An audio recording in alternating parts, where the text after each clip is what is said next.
जमा ललितांबिका, कैसे हैं आप सभी। मैं उम्मीद करता हूं आप सभी स्वस्थ होंगे और आनंदित होंगे। भगवती जगदम्बा की कृपा आपके और आपके संपूर्ण परिवार पर निरंतर बरस रही होगी।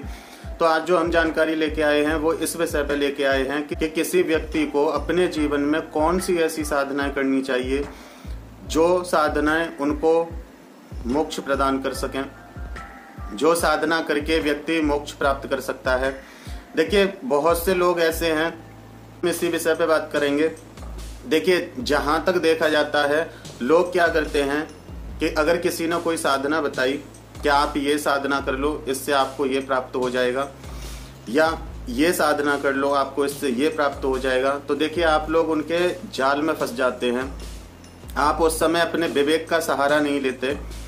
एक बात बताइए, कोई भी साधना आप करते हैं तो वो साधना करके आपने कोई शक्ति हासिल की, अब आपने आजीवन उससे कार्य लिया, उस शक्ति से, उस सिद्धि से, तो एक बात बताइए, जब आपकी मृत्यु होगी क्या वो सिद्धि शक्ति आपको ऐसे ही छोड़ देगी? जब आजीवन आपके साथ रही तो आगे भी आपके ही साथ रहेगी, क्योंकि आपने उसको जागृत किया है।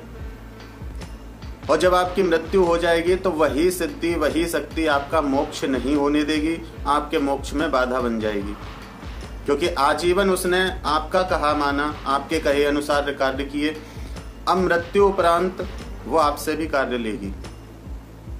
तो देखिए, बहुत से लोग जाने अनजाने में ऐसी ऐसी साधनाएं कर बैठते हैं जिनके कारण उनको तो भुगतान भरना ही है, लेकिन उनके परिवार को भी बहुत कुछ सहना और भोगना पड़ता है।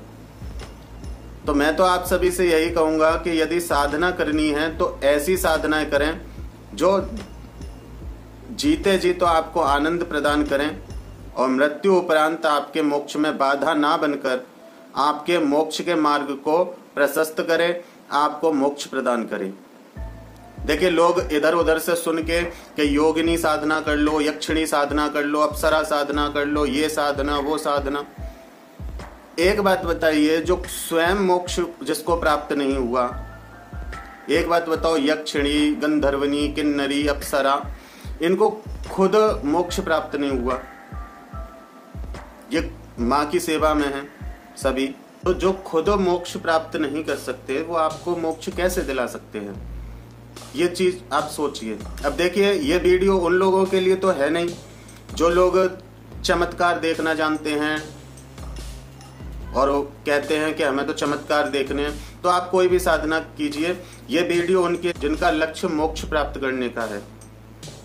देखिए, साधना आप करोगे, आप कोई भी साधना करिए, मुझे किसी से कोई दिक्कत नहीं है, लेकिन मैं यहाँ बैठा हूँ, आपको कुछ बता रहा हूँ। मैं यही चाहता हूँ कि आप अपने जीवन में किसी भी प्रकार की ऐसी गलती ना करें जिसके कारण से आपके मोक्ष में बाधा बन जाए। अब प्रश्न ये आता है, तो फिर साधना कैसे करें और किसकी करें? तो देखिए, अगर आप साधना करना ही चाहते हैं तो सबसे पहले हमारे शास्त्रों में बताया गणपति साधना कीजिए, क्योंकि वो गणों के पति हैं। जितने भी लोग कहते हैं ना कि लोगों को नहीं पता, जितने भी भूत प्रेत पिशाच जिंद बेताल राक्षस यक्ष गंधर्व जितने भी हैं, उन सब के अधिपति हैं गणपति, उन सब के अधिपति गणपति हैं, इसीलिए उनको गणपति कहा जाता है। गणों के पति मतलब गणों के ईश, गणों के भगवान। और जिससे गणेश जी नाराज हों तो वहां विघ्न ही विघ्न आते हैं। कोई भी काम आप विघ्न, वो आपके लिए विघ्न हरता से विघ्न करता बन जाते हैं। तो इसलिए व्यक्ति को सर्वप्रथम गणपति साधना करनी चाहिए, कम से कम 11 दिन की करो। यदि आप साधना क्षेत्र में आ रहे हैं तो सबसे पहले गणपति साधना आपको करनी चाहिए। यदि आप साधना मार्ग में आना चाहते हैं तो आपको कौन से स्टेप लेने चाहिए, किस तरीके से आपको चलना चाहिए, क्योंकि साधना मार्ग में यदि आपके गुरु नहीं हैं और आप कोई भी बिना सोचे समझे कहीं से भी देख के कोई भी साधना करने बैठ जाते हैं तो आपको बहुत पछताना पड़ेगा बाद में, यहाँ भी, और मरने के बाद आपको मोक्ष भी नहीं मिलेगा। तो देखिए, कैसे हमें साधना मार्ग में आगे बढ़ना चाहिए, आज हम इसी विषय पर आपको जानकारी देंगे। देखिए, साधना मार्ग में सबसे पहले गणपति साधना करो, गणेश जी की साधना करो कम से कम 11 दिन। गणपति साधना के बाद आपको गुरु साधना करनी है, अपने गुरु मंत्र की साधना करनी है। पहले गणपति साधना, फिर गुरु मंत्र की साधना, फिर आपको अपनी कुल देवी की साधना करनी है। कुल देवी की साधना के पश्चात आपको अपने इष्ट भगवान की साधना करनी है।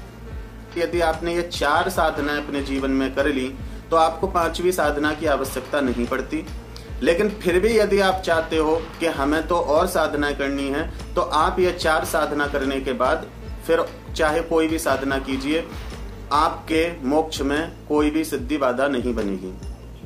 बस संकल्प आपको यही रखना है, सिद्धि जो प्राप्त होगी मुझे, या शक्ति जो मुझे प्राप्त होगी, भगवान की कृपा जो मुझ पे होगी, वो जीते जी मेरे साथ रहे, जीते जी मेरे साथ रहे, मरने के बाद मेरे मोक्ष में बाधा ना बने। ये आपको संकल्प ले लेना है। देखिए, ये 4 साधनाओं में आपको डरने की कोई जरूरत नहीं, कोई संकल्प लेने की जरूरत नहीं। आप ये 4 साधनाएं कर सकते हो, क्योंकि ये आपके मोक्ष में कभी बाधा नहीं बनती। देखिए, गणपति आपके मोक्ष में कभी बाधा नहीं बनेंगे, वो आपको मोक्ष दिलाने का पूरा प्रयत्न करेंगे और मोक्ष दिला भी देंगे। और गुरु भी कभी ये नहीं चाहते कि मेरे शिष्य को मोक्ष ना मिले, मेरे शिष्य की गति ना हो, तो गुरु भी आपके उस मार्ग में बाधा नहीं बनते। गुरु तो और आपको भगवान के निकट ले जाते हैं, तो इसलिए गुरु साधना बहुत जरूरी है। तीसरी साधना, कुल देवी की साधना। देखिए, कुल देवी की जब आप साधना करेंगे तो एक बात बताइए, कुल देवी आपके घर की मुखिया हैं, आपकी माँ हैं, और माँ कभी ये नहीं चाहती कि मेरे बच्चे को किसी भी तरह से पीछे खींचा जाए।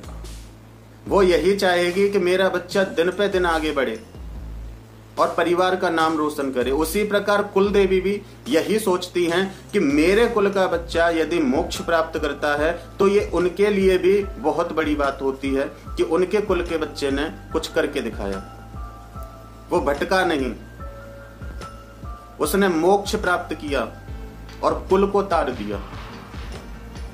तो कुलदेवी भी आपको नहीं, कुलदेवी भी आपकी मुक्ति के मार्ग में बाधा नहीं बनती। और चौथे होते हैं हमारे इष्ट भगवान। इष्ट भगवान ही हमें मोक्ष प्रदान करते हैं।